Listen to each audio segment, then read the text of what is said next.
Maka hendaknya salah seorang kalau berteman, lihat dulu siapa yang mau dijadikan temannya. Tidak boleh sembarang kita berteman. Kita cek dulu, cross check tentang kondisi agamanya, bagaimana pemikirannya, eh, sehingga kita tidak sembarang berteman. Adapun teman secara umum boleh kepada siapa saja, tapi jadi sahabat, teman kita diskusi, kita sering jalan sama dia, maka ini tidak boleh sembarangan. Kenapa? Karena teman itu punya pengaruh luar biasa. Dan ternyata di antara indahnya syariat Islam, sempurnanya syariat Islam, sampai masalah adab pertemanan pun diajarkan dalam Islam. Ya, diajarkan dalam Islam, tidak boleh sembarang berteman. Kalau sudah berteman maka ada konsekuensi-konsekuensinya yang harus diperhatikan. Dan ini semua mungkin tidak akan kita dapatkan di ajaran-ajaran agama lain. Ya, sebagaimana sempurnanya Islam ketika menjelaskan tentang masalah adab pertemanan. Oleh karenanya Rasulullah SAW menjelaskan secara khusus tentang pertemanan. Kata Nabi SAW, la tusahib illa mu'minan. Jangan kau berteman, bersahabat kecuali dengan seorang mukmin. Jangan berteman kecuali dengan seorang mukmin. Nabi SAW juga bersabda, al-mar'u ala dini khalilihi falyanzur ahadukum man yukhalil. Seorang berdasarkan agama temannya. Maka hendaknya salah seorang kalau berteman, lihat dulu siapa yang mau dijadikan temannya. Tidak boleh sembarang kita berteman. Kita cek dulu, cross check tentang kondisi agamanya, bagaimana pemikirannya, sehingga kita tidak sembarang berteman. Adapun teman secara umum boleh kepada siapa saja, tapi jadi sahabat, teman kita diskusi, kita sering jalan sama dia, maka ini tidak boleh sembarangan. Kenapa? Karena teman itu punya pengaruh luar biasa. Sebagaimana kata pepatah Arab, as-sahibu sahib, bahwasanya sahabat itu akan menggeret ya. Dan kita tahu namanya pertemanan akan menimbulkan sinkronisasi ya.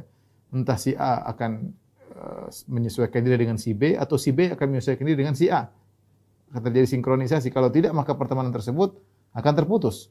Apalagi kalau seorang berjalan dengan temannya, dia akan melihat perbuatan temannya tersebut dan selalu diulang-ulang dan akhirnya menjadi kebiasaan dia. Dia akan tanpa dia sadari dia akan berakhlak dengan akhlak temannya tersebut. Kita bayangkan kalau seorang berteman dengan kawannya yang ternyata sedikit-sedikit mudah dermawan, sedikit-sedikit suka bantu orang, sedikit-sedikit ringan tangan, suka murah hati. Dia berteman setahun, 2 tahun, 3 tahun, dia akan terpengaruh. Mau tidak mau dia akan terpengaruh. Kenapa? Dia lihat contoh nyata temannya seperti itu. Ya. Dan manusia cenderung ingin melakukan sinkronisasi. Sebaliknya kalau dia punya teman yang buruk, dia dapati temannya misalnya pembicaranya selalu jorok dan dia selalu mendengar, akhirnya terbiasa pembicaraan jorok. Atau dia suka dengar temannya suka mengumpat sana, mengumpat sini. Akhirnya terbiasa suka mengumpat sana, mengumpat sini. Atau dia punya teman ternyata seorang akhwat, punya teman akhwat yang lain, ummahat, ibu-ibu yang lain ternyata kerjanya gibah melulu, ya terbawa akhirnya, terbawa.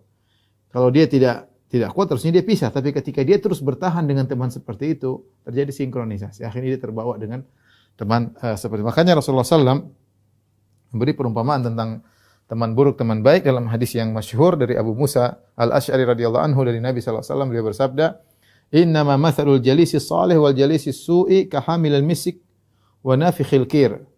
Sungguhnya perumpamaan teman yang baik dan teman yang buruk seperti penjual minyak wangi dan seperti pandai besi. Fahamilul miski imma an yuhdhiyaka wa imma an tabta' minhu wa imma an tajida minhu rihan thayyibatan. Adapun penjual minyak wangi bisa jadi dia memberi hadiah kepadamu minyak wangi tersebut. Kalau enggak ya kau beli dari dia minyak wangi. Kalau tidak kau tidak dapat hadiah, kau tidak membeli darinya.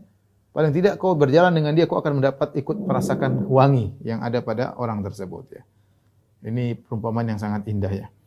Kemudian wa nafikhul qir, adapun nafikhul qir perumpamaan teman yang buruk seperti pandai besi, imma an yuhrika thiyabak, kalau enggak dia akan membakar bajumu, kau dekat-dekat bisa kebakar karena dia aktivitasnya dengan api yang panas. Wa imma an tajida rihan khabithatan, kalau tidak kau akan mendapati bau yang buruk. Muttafaqun alaih. Ini jelas perumpamaan yang luar biasa dari Nabi sallallahu alaihi wasallam.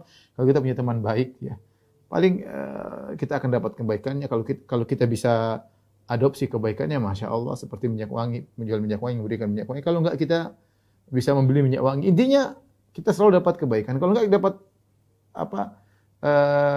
dapat aroma wangi, kita ikut terkena kecipratan, kalau bahasa kita kecipratan wangi aromanya karena kita dekat dengan orang-orang yang saleh ya.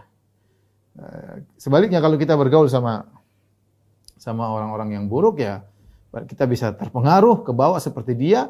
Kalaupun kita tidak jadi seperti dia, dia tukang minum khamr, kita tidak jadi seperti dia. Dia tukang zina, kita sering main sama dia dan kita bertahan tidak ikut berzina seperti dia. Paling tidak kita ada kecipratan keburukan. Wah, itu temannya pezina. Wah, itu suka jalan sama pezina, suka jalan minum khamr, dia pasti mirip sama dia. Kita akan kecipratan keburukannya.